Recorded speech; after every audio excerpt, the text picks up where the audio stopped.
दोस्तों, स्वागत है द एम के वाइब्स में।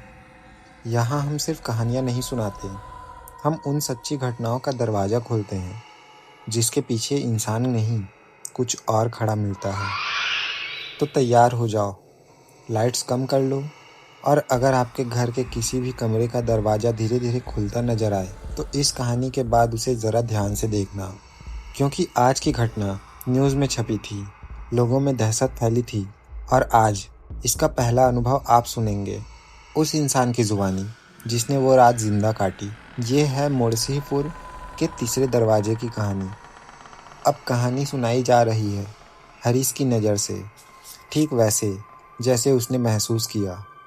मेरा नाम हरीश है। 2016 में मुझे एक सुनसान पड़ी सरकारी कॉलोनी में चौकीदार का काम मिला। जगह का नाम था मुर्शीपुर क्वार्टर।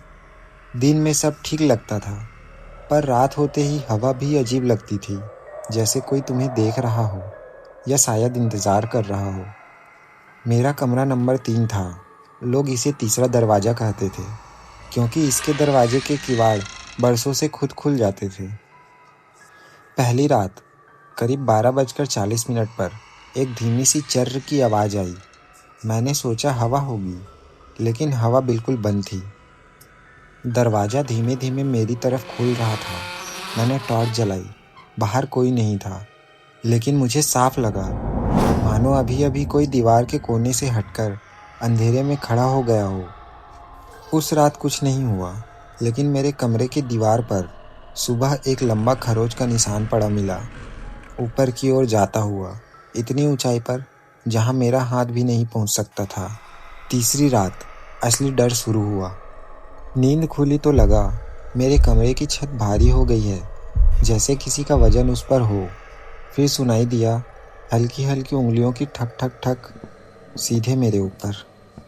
मैंने हिम्मत करके बाहर निकलने की कोशिश की, पर दरवाज़ा अंदर से जाम था, जैसे कोई बाहर से पकड़कर खींचे जा रहा हो।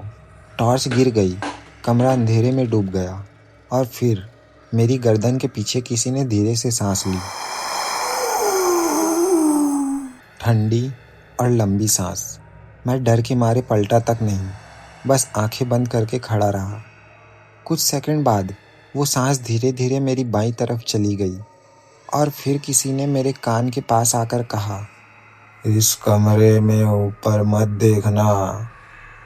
मैंने तुरंत आंख खोल दी। कमरा खाली था, लेकिन मेरी टॉर्च की रोशनी धीरे धीरे छत की तरफ जा रही थी, और वहाँ छत पर एक काली आकृति उंगलियों के बल पर उल्टा लटक कर मुझे घूर रही थी। उसकी आंखें इंसानों जैसी नहीं थी, वे ऐसे चमक रही थी जैसे उसमें किसी और का चेहरा कैद हो। मैंने चीखने की कोशिश की, लेकिन आवाज़ गले में अटक गई और मैं बेहोश हो गया। अगली सुबह लोगों को मैं कमरे के कोने में बेहोश मिला। लोग कहते हैं मैं अजीब हालत में था। मेरी आंखें पूरी काली थी, और मैं किसी अदृश्य दीवार पर ऊपर की ओर उंगलियां चलाने की कोशिश कर रहा था।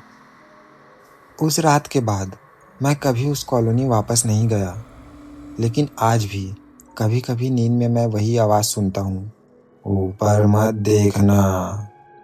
दोस्तों, अगर कहानी सुनते सुनते आपने भी अपने कमरे की छत की ओर देखा है, तो याद रखना कुछ जगहें खाली नहीं होती, बस हम उन्हें देख नहीं पाते। अगर ऐसी सच्ची घटनाओं पर आधारित और कहानियाँ सुनना चाहते हो तो द एम के वाइब्स को सब्सक्राइब कर दो, और हिम्मत हो तो अगली कहानी लाइट बंद करके सुनना।